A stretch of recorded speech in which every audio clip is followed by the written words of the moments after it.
Some people don't. Some people are, that pioneer. They have that mentality where they're like, yeah, I want to launch this. I love this product. I want to be a part of something bigger, and they can do it. And then for other people, it's not. They want, I need it proven, and I need an exact playbook, and I don't want to go outside the lane. We kind of operate in this other category where it's non-food and like unsexy, boring businesses. You have to look at every opportunity in franchising like a puzzle. Be careful about getting into businesses that you're passionate about. Dude, there's no such thing as a side gig. You're either in or you're out. Franchising is about the lifestyle. It's a lifestyle business. The internet's not going to tell you if you're ready. Are you ready to be a business owner?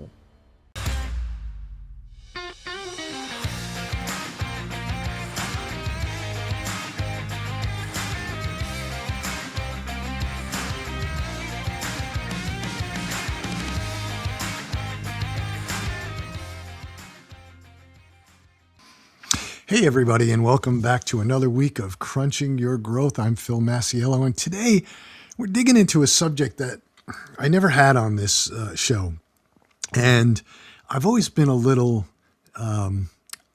apprehensive about it or, on the fence about it.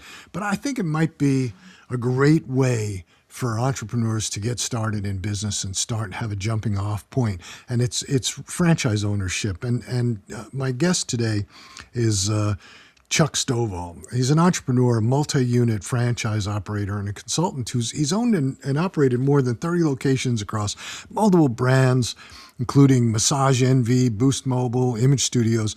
And he's really built businesses, scaled them, managed the chaos that comes with growth, and even navigated the private equity exit. And so, I've always had this thing, and it's in my head. I know it. I know it's not rational, but it's always in my head that, entrepreneurs, they have to come up with the idea, they have to start it, and they have to do it, themselves and blah, blah, blah, blah, blah. But it doesn't have to be that way. So I think what I learned from Chuck in the conversations that we've had is that, he speaks from that experience, and he helps people decide really whether franchise ownership is truly the right move for them. And he's not afraid to tell someone when it isn't. And so it's going to be a really cool conversation, I think, about franchises and how to get started with franchises and how to be a good franchise entrepreneur. So let's bring him in and let's hear what he's got to say. Hey, Chuck, thanks for taking the time to join us. Yeah, thanks, Phil, for having me. Yeah, my pleasure. Why don't you give us a little bit of background, take us through your history, what you've done, how you've gotten to where you are today? Yeah, certainly. So, I started my journey a lot like other people start their journeys, which is in corporate America. and, I, was kind of passed over a couple of promotions, and really it was that moment where I'm like, I'm not sure that climbing a corporate ladder is something that I want to do. I don't know if it fit my personality, and a lot of smoozing that had to go on. And so me and a college buddy decided that we were going to open up a cell phone store in the mountains of Virginia. And our whole idea was to, make an extra $1,000 a month or something like that. And maybe we could get our wives something nice. And so, it quickly that turned out to be the number one store in the nation for Boost Mobile, and we quickly grew to 20 locations over the next 5 years. Wow. And a lot of times, people would ask me as as they look back on that journey that I had over those 5 years with Boost Mobile was like, why grow to 20? What was really that driving factor? And ultimately it was the employees. It was really offering them a career path that I didn't have. And not saying no to people and like saying, yeah, let's give you a path to grow. And ultimately we sold that business to private equity at that time, who was buying into Boost Mobiles, and so we exited, but also in my mind, I'd rationalized it to where I was also giving them an opportunity to grow with the bigger company. Yeah. So yeah, like I was in cell phones like my whole life, like that was my life before I opened up my store, and I was in sales, and so I kind of was like, all right, that happened. Do I just go back to corporate America? And my wife looked at me and kind of laughed, like, you'll never go back to corporate America, and like, so I didn't know what to do, like, and I sat around for about 6 months trying to figure out the next thing. And this concept of not having to come up with my own thing, you kind of mentioned it in your opener, which is like, I think a lot of people struggle, like they really want to come up with something that's their baby and nurture it and see it grow. And franchising takes that away. It takes that birthing part away. Like, so now Yeah, they're like, you kind of just give it a game plan, and sometimes that's not sexy to people. yeah, Like, it wasn't their idea. And I was kind of like the opposite. I'd seen it happen. I was familiar with the cell phone space. I didn't wake up one day like, I can't wait to sell cell phones. So I decided, like, I think plugging myself into a system, because I'm a people person. And that was kind of what I figured out. Like, I'm not the idea guy. I have a lot of cool ideas, I think, but I'm not sure I'm the idea guy. But I'm a people person, and I can yeah, execute on things. And so I kind of transitioned from Boost Mobile into the massage envy world, and that was a much bigger corporate Fed system, based out of Scottsdale, and we started with we bought into a couple locations. We opened a couple locations. We ended up with 7 in the state of Virginia, and yeah, like we operated those for about 6 years. We braved through the COVID, and massage wasn't really booming in the COVID days, and so we had to really kind of navigate that. And you kind of mentioned it in the opener again, like, it was chaos. You know, yeah. there was chaos with the Boost Mobiles. There was chaos with the Massage Envy, and again, when I'm advising people on getting into franchising, it's just you got to choose your hard. Like, it's going to be hard. It's going to just depend which way you want to go. Yeah, yeah, And so yeah, we landed on Massage Envy. We Another private equity exit, with a company that was buying Massage Envies, and yeah, that kind of led me down this path of consulting, and since being another franchisee with a company called Image Studios. And so, but Image Studios is a brand that kind of allows me to focus on my consulting and really helping people navigate franchise ownership. And like you said in your opener,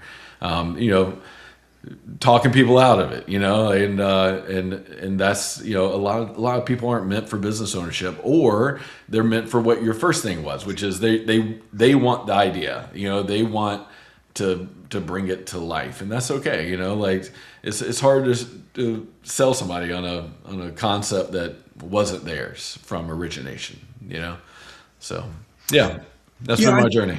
Yeah, I think that it depends on the type of person that you are, I think, because there's also been a lot of franchisees that wound up coming up with their own concept, right? So, like Panera Bread is a good example of that, because the franchisee was not Vita France, but was it Vita? No, it wasn't Vita France. It was the other one from. Anyway, it was the one out of Boston. It was a French bakery concept, and it was getting stale. It was around for decades, and it was getting stale. And the franchisee, saw a different way, and he opened up the first Panera Bread. I think it was in St. Louis, Missouri, and then he invited the founders of Obon Pan. That's what it was, and he invited those guys down, and they liked it, and they wound up, helping him scale that thing and Yeah. turn it into a franchise. So, so I mean, there's a million ways, because sometimes it'll spark an idea. I'm just not. I don't know. I mean, I've looked at it a bunch of times, but I think I don't know if I could be constrained by. Sort of have to do what the process is, whether you like it or not, and you get dinged for if you try and go out of the lane, and I don't know. Maybe it's good, maybe it's bad, but I do know a lot of people that have been great at it. It's just my mentality. It's, right, wrong, or indifferent. It's just the way that my mind is.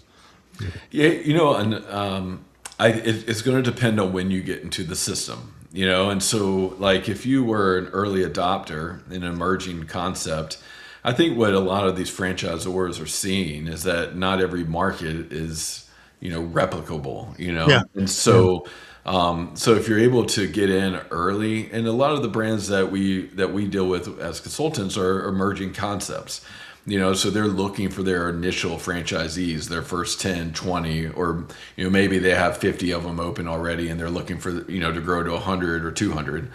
And, a lot of people that we place who are early adopters in these concepts, have a relationship with these founders, Yeah. and they really help them even develop their systems more and like they do in other markets. Some people like that, some people don't. Some people are, that pioneer. They have that mentality where they're like, yeah, I want to launch this. I love this product. I like this. I want to be a part of something bigger, and they can do it. And then for other people, it's not. They want. I need 600 of them open. I need it proven, and I need a exact playbook, and I don't want to go outside the lane. I need it to be a Chick-fil-A, or I need it to be something that I'm very familiar with. And, it's just, that's not, what all the options are in the franchise world. There's a lot of different opportunities that are out there. Yeah, I mean, I think that's a different way of going about it when when you want to be like a master franchisee, right? And you want to open up a territory and you say, look, I want to be, I want to open up 10, 15 of these in my area. And then you're really not operating on the unit level. You're sort of operating on a bigger level, Right. which is, yeah, that's certainly a way to go about it. And that's, a lot of that's a real estate play, but, I have a friend who he was he was he was in the corporate world and he just got burned out, and what he really liked was playing with his dogs, and so he he opened up a store somewhere in the suburbs of Pittsburgh called the Dog Stop, and he set it up and he was running it himself, and they were doing like dog grooming and overnight dog sitting and all, it was a retail store as well, and he really liked it, and he figured out a model, and then he started franchising it, and now I think he's got 100 locations, 100 franchise locations, and he figured out how to get it done. And I said to him, I thought that the constraint in that would be the dog grooming, because how are you going to find an owner that wants to do dog grooming? And he said, there's so many like dog grooming franchises out there, especially the mobile ones. He said, and all these dog groomers think they want to be in business for themselves. And what they find out is once they get into business, they're miserable. So there's dog groomers that just want to be dog groomers. He said, and they're all over the place. So you hire the dog groomer, the owner of the place just manages everything. And he's been quite successful with it. And he's happy. Yeah, we actually have the Dog Stop in our inventory. They're managed by a company called the Repham Group, and they recently rolled out into our inventory. So they're a perfect example of somebody who has like 100 open. They're looking to kind of grow into their next 100 or their next 100 after that. So yeah, absolutely. And he's right. Like I dealt with the same thing with massage, where a lot of people go into the massage business. And they're like, I'm going to open up my own massage place, and I'm going to have people, and I'm going to have my own schedule. And then the next thing you know, they have to create a schedule. They have to have an app. They have to take the payments. They have to do the linens. They have to do all this stuff. And then they're like, oh wait, I just want to do massage, And, Right. and yeah, and so it's very similar. We had a lot of people that would walk out the door as massage therapists, and I'd sit down with them and try to do the math. And like, hey, like. You walk into a full book every day. You walk out without having to do the linens. Yeah. Yeah. And if you start equating that into your equation, I'm not sure that you're going to really make that much more money, if more money at all. And so he's right. Like sometimes those people have that mentality. They just need to show up to work, they do what they're trained at, and then go home and be able to cut everything off. Yeah. Yeah. I mean, I have dogs and I like dogs. And I was saying that I was talking about it. I was saying, it's so hard for me to find a groomer because I don't want to take my dogs and drop them off. I don't understand why you need to have my dogs for like 8 hours. It just doesn't make any sense to me. Yeah. And I have one dog that's very, very, has anxiety, can't put her in a crate. And so I said, they used to have like a mobile groomer, but for some reason they can never make it. They can never make it a business, right? And one of the things that he was saying was it's a good business. The problem is these groomers come in, they buy the van, they do the mobile grooming, but they're terrible marketers. So now they have to figure out how to get more clients. They have to figure out how to schedule the clients. They have to figure out taking payments. They have to do all the work. And they don't want to do that. They just want to groom dogs all day. And there's another guy that I know. You probably know of him, a guy named John Hewitt. His father and he started Jackson Hewitt Tax. And Yeah. now he's got, I don't know, he's got some franchise, master franchise company. He's got a whole bunch of brands that he franchises. One of them is a mobile dog grooming thing. And I think that the obstacle there is the same thing. He hasn't been able to grow that one as fast because, again, you get these mobile groomers to make the investment in the truck and everything, but they don't stick with it because they have to be marketers, you know? Yeah, totally. Yeah. And it's like it's a little tougher to make money with routing, so you kind of need a dense population, like if you Yeah. are driving 10, 15 minutes every appointment, well, that's, at the end of the day, that's 2 appointments, 3 appointments that you could have done extra at a mobile grooming place or at a regular grooming place, and so if, so you're kind of losing out on some revenue. So, if you have the opportunity to kind of get some dense area, dense population, like those types of concepts can work whenever the mobile groomers are having to drive all around. But there's additional liability there with, the mobile groomers driving around and, Yeah, yeah, yeah, so. yeah. I just preferred it just because I have a dog that's anxious. So we wound up taking it over ourselves. We just go and Yeah. uh, do it ourselves because she's just a maniac. But yeah, Yeah. I mean, I have some friends that own franchises and do quite well. Got in early and like Subway and have like 4 or 5 Subway stores in the New York area and things like that, which I think are great. And food is always a big one, right? Like the Dunkies and those kinds of places. But now you can't touch them because now it's, they're so big that they just want like master franchisees, Right. you know, Yeah. guys that are going to develop 50 locations. Exactly. Yeah. And that's the thing. I think that's like kind of a misconception too that a lot of people have when they're looking at franchises. They think about the big guys. They think about the Subways, the Chick-fil-A's, everything that you and I see on the side of the road. And then there's this whole other category, and those are the people that we typically help. Or, like we help a lot of people get into those types of businesses, the brick and mortar. Yeah. But, those are usually out of reach for people, not everyone, but a lot of people. They're the capital outlay and to be able to have enough runway to make it can be not sustainable for a majority of Americans. And so we kind of operate in this other category where it's non-food and like unsexy, boring businesses that, are franchises that you and I may not be familiar with as everyday consumers, Yeah. like a lawn doctor or the Mosquito Joe, or the Mr. Electric, like those types of things where, you have brands that, have really good systems and processes. They have call centers in place. They're booking your appointments. They're taking your calls. They're doing all this stuff for the franchisee. But the capital outlay doesn't cost as much because you're just investing in a person and in a van and maybe it's some marketing dollars. Yeah. So it gives people that sniff of entrepreneurship in the franchise world where they can plug themselves in without having to spend $500,000 on a build out. Yeah. Yeah. Yeah. There's another guy I met, and this one was amazing to me. He focuses on shutters, exterior shutters for houses. Primarily, he does like the coasts, and it's a franchise. And it's a franchise concept, and it was amazing to me because I thought to myself, how could you make a living? How could you make a living at that? But I guess Yeah. in the right areas, it's you know, it's a Yeah. good business. Yeah, certainly down here in Charleston, and like people don't, that I don't even know that the shutters necessarily are made for hurricanes anymore. I know the hurricane shutters, but they're for privacy and for looks and Yeah, and all that as well. So, but yeah, there's so many concepts that are out there. I mean, they have franchises that revolve around crime scene cleanup.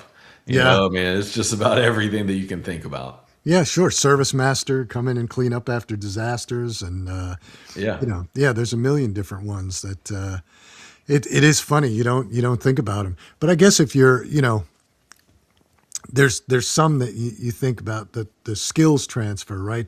Like if you're a guy who's good with his hands and he can do building and things like that, like he could take like the shutter concept and then he can expand on it and do some other things with it. But I'm not good with my hands. I can't. I yeah. wouldn't be good like those handyman franchises. I wouldn't be good. But it's funny. So like you're the perfect example, Phil. Like, so this is great, because like you're the perfect example of a very typical candidate that I would get. This is somebody who's like would come in. I don't know about franchising, and I don't know about this, and I don't know about that. Like, and I don't think I'd be good at this, and I don't think, and like, and people are like waiting for something as I show them opportunities to jump out off the page at them. Like, okay, yeah, Yeah, that's it. yeah, Well, we'd never find anything for you, and only because like you have to go into this, one, you're not going to do the work, but two, you have to look at every opportunity in franchising like a puzzle. Okay, and like how am I going to figure out this puzzle? And it's not going to, is it like franchising, it's like 40% solved. You got to go solve the other 60% of it. right. And like that's the mentality you got to bring into it. You're the first thing that you think about is I'm not good with my hands, I can't do that. An entrepreneur in the franchising space, okay, will say, how can I figure out how I don't have to do that but still make money?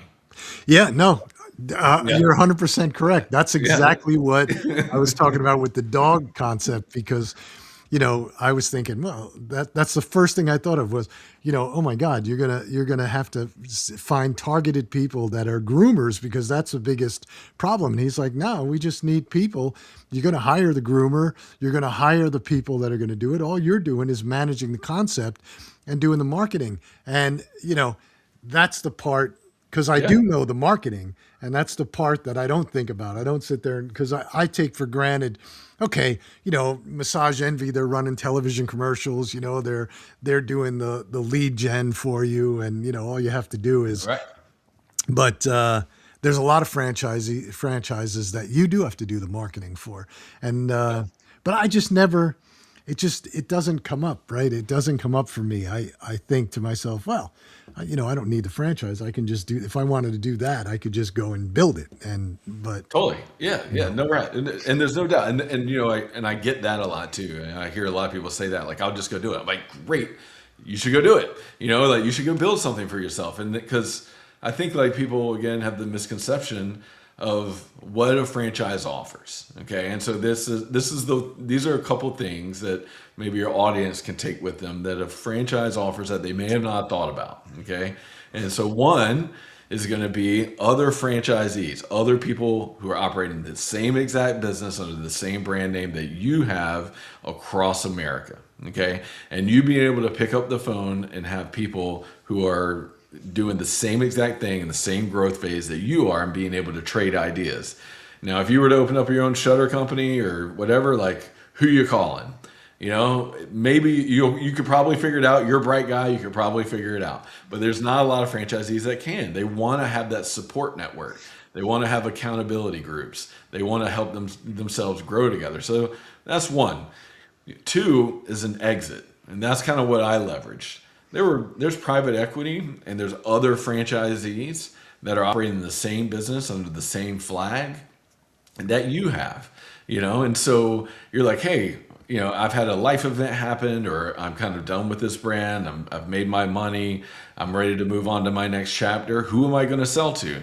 Again, if it's just, Phil's paint store, it's not going to be, you're not going to have a lot of suitors, but maybe if you had a Sherwin-Williams or you had something that's nationally known with other people in the area, those are your first people you call, you know? And so there's exit opportunities that come quicker with franchising, because your buyers are in your backyard, they're in your neighboring town, you know? And so those are some things that people don't typically think about. And again, the franchise is not for everybody, but there's definitely some opportunity for the right people, who come into it with the right mindset, who put their financial resources into the right place.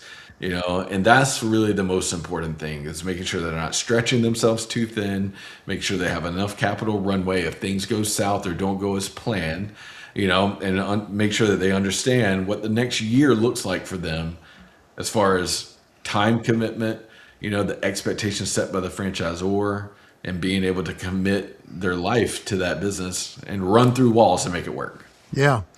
Yeah. It's funny. I just forgot about this, and now I'm remembering it. When I met my wife, she owned two Littlest gyms, and they were franchises. She started out with one, and you were talking about learning from others. Before they let her open her gym, she had to go work with this guy in Pennsylvania that owned, I think, 4 or 5 Littlest gyms.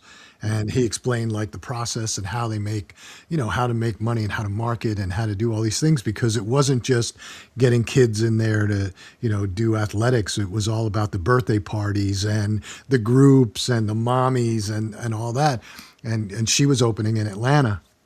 And she did well. She did really, really well, and she had 2 of them, and she loved it. She loved the whole process. She followed the process. She stayed in communication with whoever the franchisor was, and then all these other people that really helped her build it and grow it. And she wound up selling it.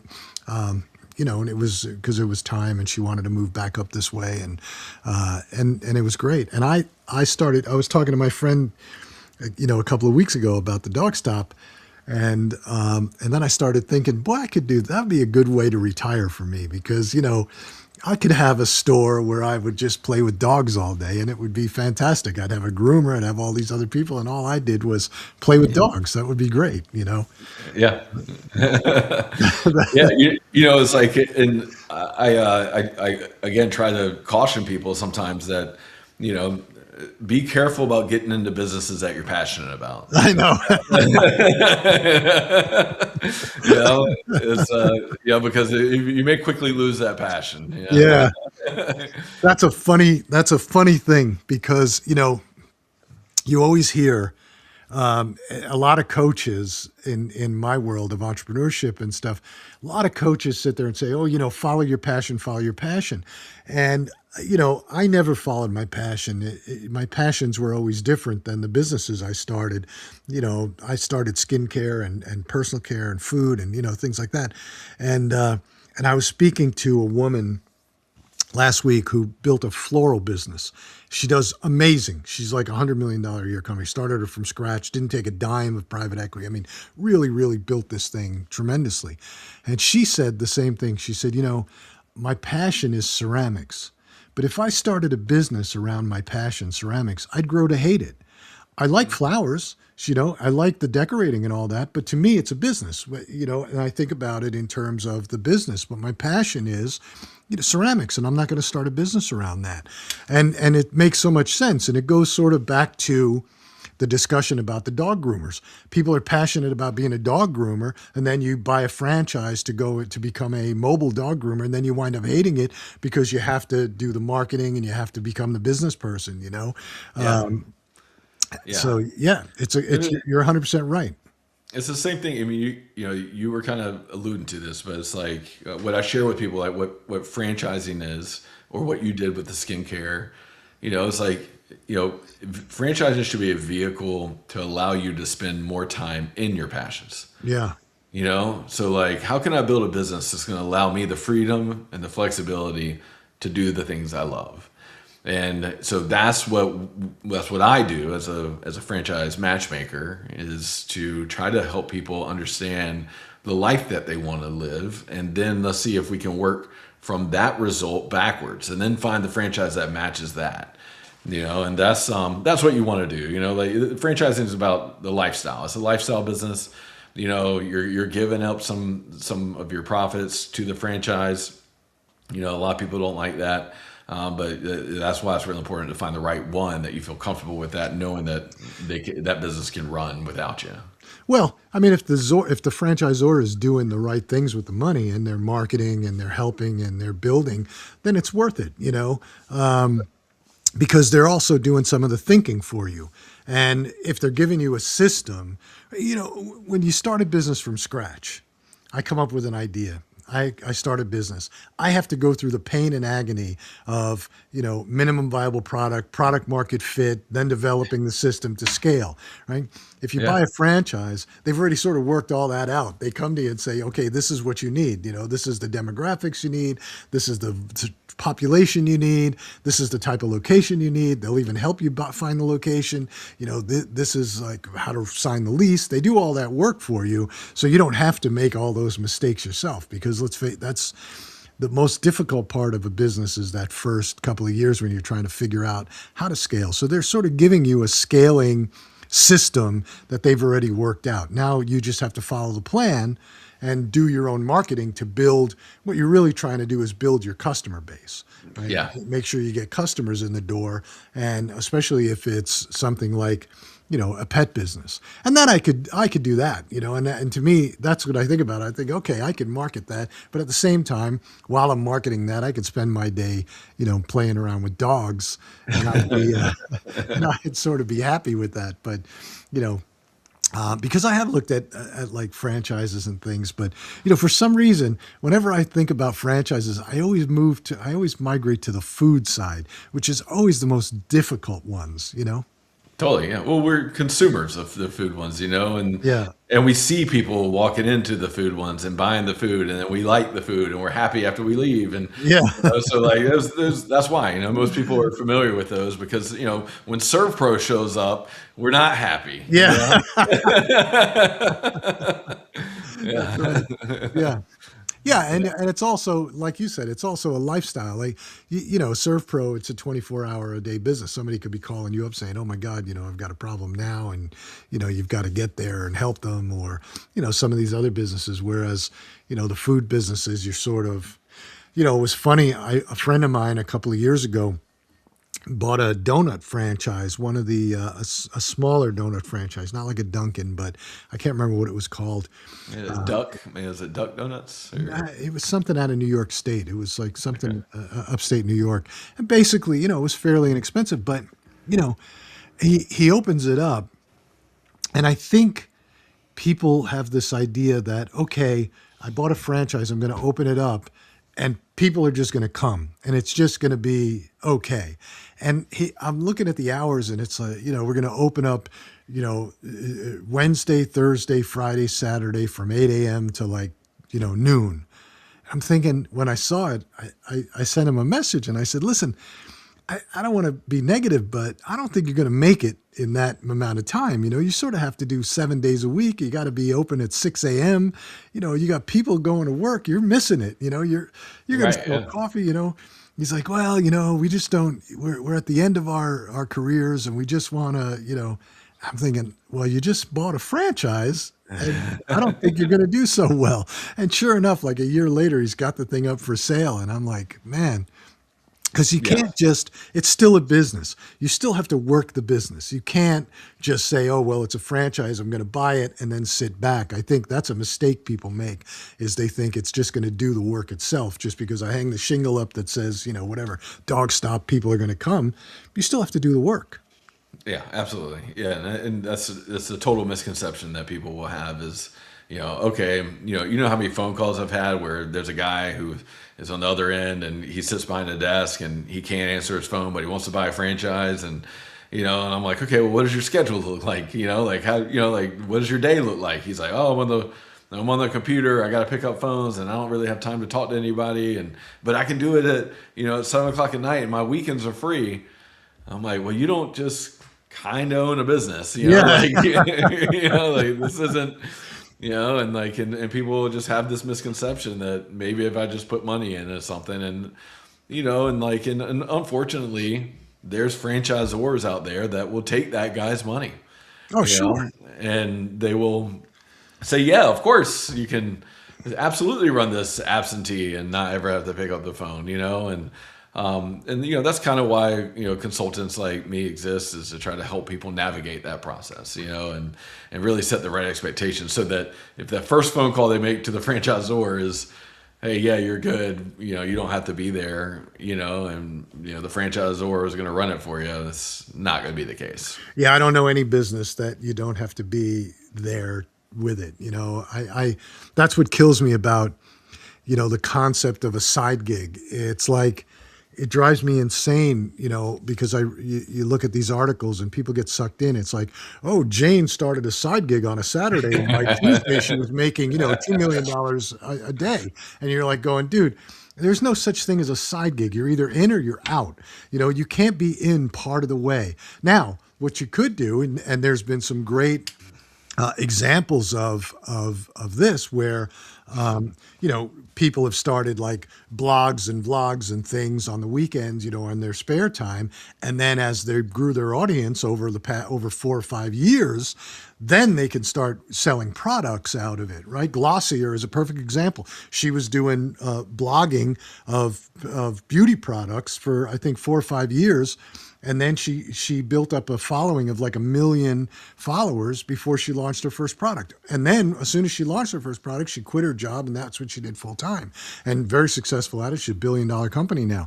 That I can see. But I can't see this whole side gig thing. And too many people, I think, get sucked into the Amazon seller world and say, oh, I'm going to start selling, on Amazon, and I'm going to be a millionaire in a week. And like, yeah, good luck, buddy. Yeah, right, exactly. I mean, it's the influencers are to blame. That's no doubt. They just like, yeah, they're selling their course. Yeah, exactly. Selling their Yeah, course. yeah. So yeah, it's but it is funny. But I was just thinking, and I have a great idea for you, and you should pitch this. You have to frame it, but you should pitch it, and I Okay. think you'd be great at it. Is you were saying, I'm basically like a matchmaker. People come to me and they want a franchise, and I sit there and try and figure out the best place to put it. That could be a television show, because like you said, you've got these people, right? You've got these people that are calling you up that just have these big misconceptions. And I think it would be hysterical, because it's like the matchmaker, the love matchmaker, whatever her name is, where she's got people coming and she's trying to match them with, oh, I want to marry a millionaire. Yeah. You could get people that I'm sure people come in and say, yeah, I want to be a millionaire. I want to run a franchise. Find me the franchise that's the most profitable, right? Yeah. It could be a funny show, I think. Yeah, it'd be hilarious. Yeah, I know. Well, that's exactly what people think. That's exactly what people think that we do. I'm like, I don't have a crystal ball. I'm not going to $1 million like next week. And like it's funny because like is that you bring this up. I had this conversation 2 times today where, like what people want from me, and it's not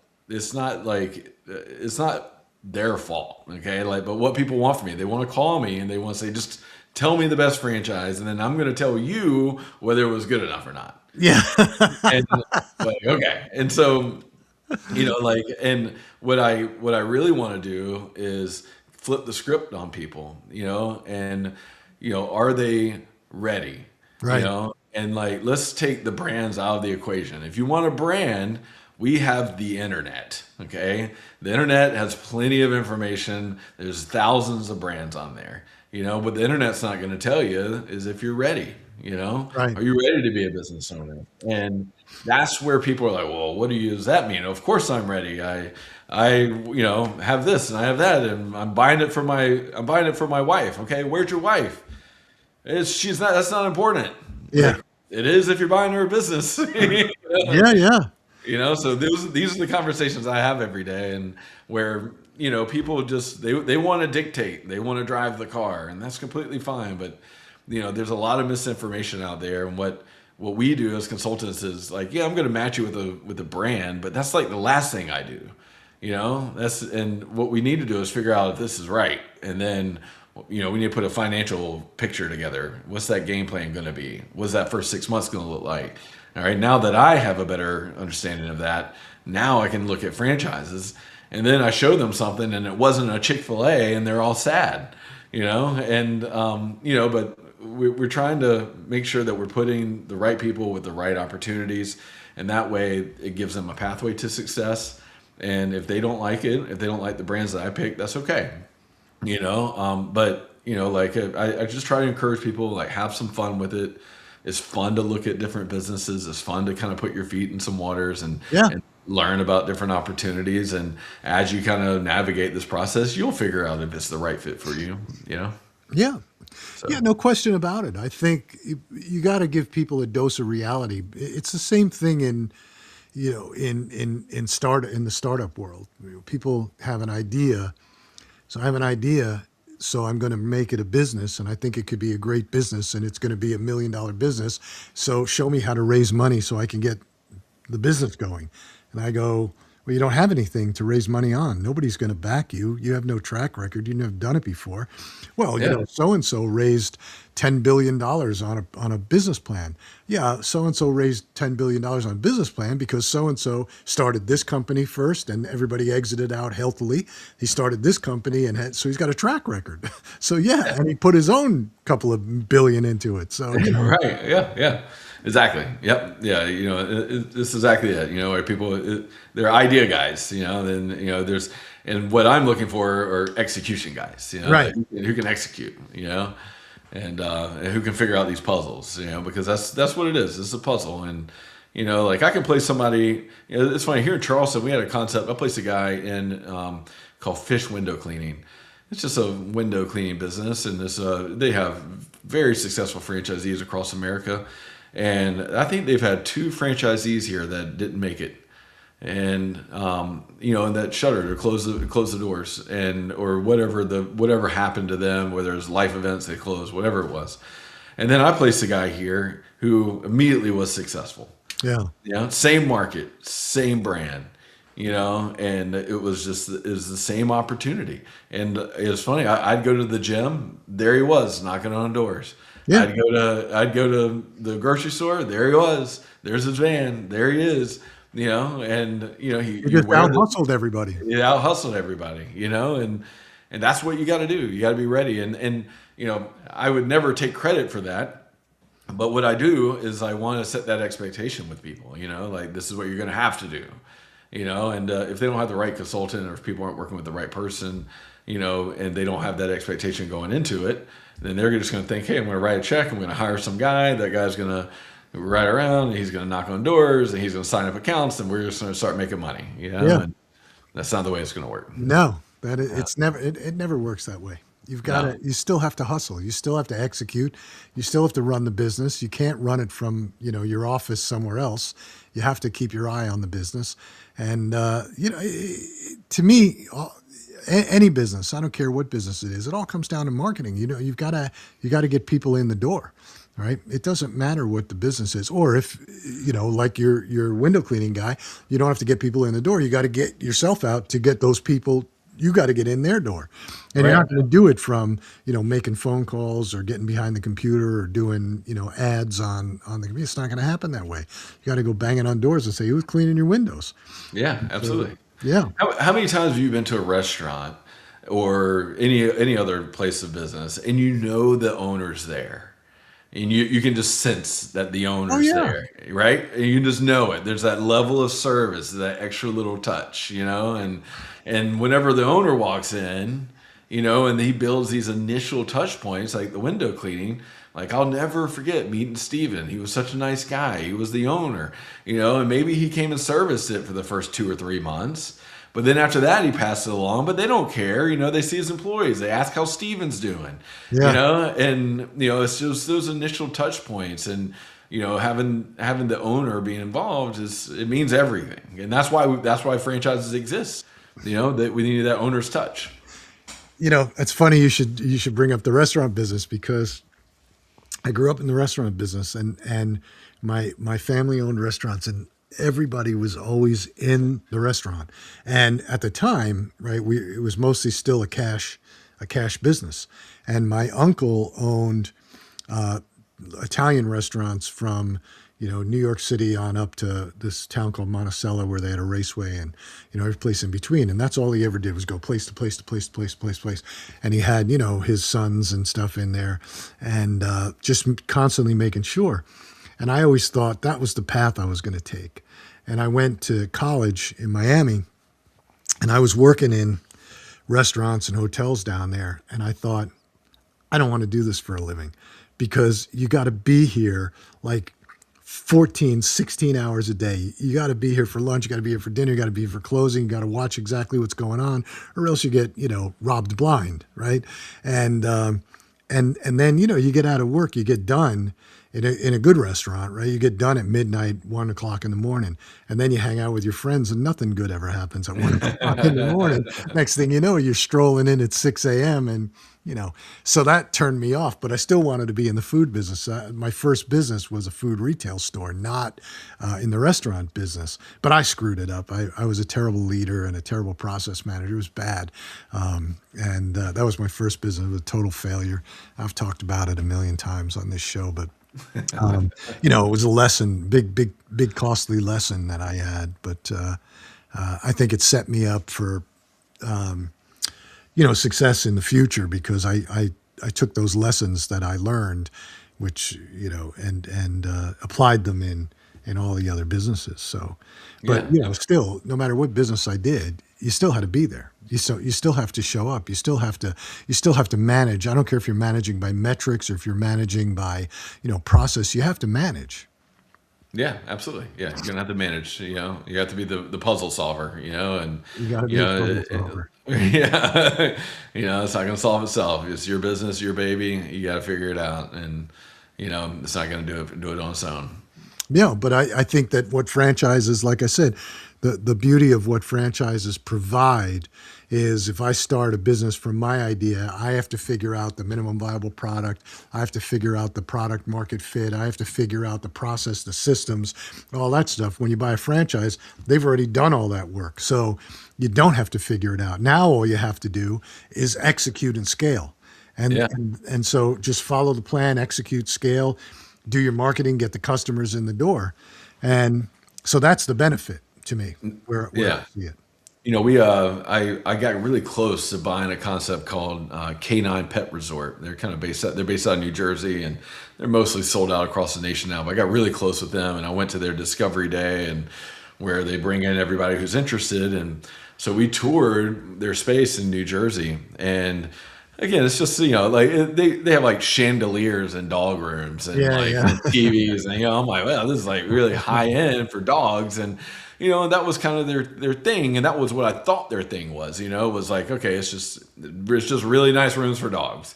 Well, then like we walked to the back, and the two guys were brothers that started it. They're really nice, brilliant guys, and so we walk in and we kind of see this like play area, and it's fairly big, but they have dogs, and so it can get crowded. Well, they came up with this concept where they had like all these kennels that took over the play area, but then during the day, all the kennels collapsed into the wall, and it Oh, opened up the play area, and so now your capacity increased, and then you could house those dogs at night in the play area by having additional kennels. And I was like, okay, well that's actually brilliant. I would have never thought of that. And yeah. then they take us to the back, and they're like, whenever you're cleaning kennels, you actually need, this certain ingredient to clean them, but you can't put too much and you can't put too little. And so for 6, 7 years, we had, these high school kids that were dumping the ingredients into the water in the buckets and mixing it. And then all the dogs would just break out and they would start losing hair. And, he's like, and so we would lessen it, and then we put more and lessen it. He's like, so they got the machine that perfectly mixes it, and it was saving them like $30,000 a year, Wow. by just perfectly mixing the solution, Yeah. and again, like it's, things like that, if I would have went and opened up my own kennel, I would have never, it would have taken me a long time to figure that one out. Yeah, I just there thought you all go. the dog's hair was falling Yeah. out. Oh, no question. Yeah. So how do people find you? Yeah, so the easiest way is you can Google me, Charles Stovall, and at franchise I'll pop up, but charlesstovall.com. I do go by Chuck as you introduced me, but charlesstovall.com. You can, have a free consultation with me. All my consultations are free. My fees are paid by the franchisor if we do a successful placement. But I'll talk to anybody. I'll help anybody navigate through this. All my services are no cost. But I do have a caveat with people where it will cost time. It does cost your time to make a life-changing decision, which is to go into business for yourself. So, but you can find me on charlesstovall.com, and all my socials will be on there as well. Okay, great. And LinkedIn, I guess, too, right? Yeah, that's right. Yep, I'm on LinkedIn, and again, just to help with the spelling, it's Charles and Stov as in Victor ALL. And so you can, like I said, if you Google me, I'll pop up, and you can connect with me through there. So there you have it. Anybody who's thinking about a franchise, call Charles and go to his website, get in touch with him. It's not going to cost you anything. You can start having discussions about it. But I think it's a great alternative. A lot of you out there are always contacting us, asking about what businesses to start and things like that. And again, we can't come up with ideas for people, but maybe Charles can. Maybe he's got a whole bank of the types of franchises that'll get you started. So, and if you ever wondered if franchise ownership could be the right path for you, again, give Charles a call. No pressure, no cost. Just give him a shout. And thanks for taking the time to come on. Again, we appreciate you taking the time and sharing with us. Yeah, absolutely, Phil. Thanks for having me on. It's been fun. Yeah, my pleasure.